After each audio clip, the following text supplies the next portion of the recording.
All right, little video.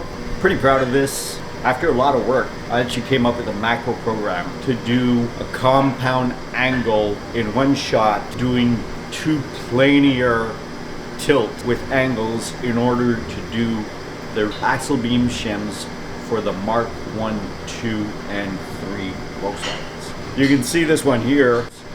It shows you that it is a compound angle. This enabled us to reduce the cycle time, and we're going to revise our pricing on those.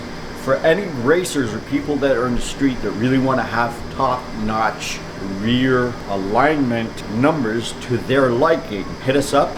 Actually, you can buy them directly online, and you can send us your present alignment that you have on the car, and then you can reach out to us saying what you want to have, and we'll make the shims according to the difference between those two to get to the results that you want. We used to do it manually, and I'll show you, because it used to be a jig on the manual machine, and it used to be with a compound angle plate, sign plate. This was a lot of time. It could take me like about an hour and a half to do the setup and hold it and everything.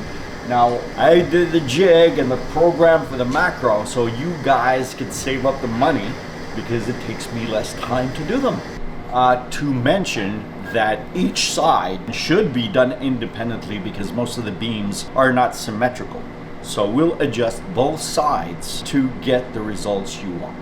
I think any racer that is really looking for the performance and having the rear beam geometry that people want, depending on each car, how they drive, the tracks, we've got it.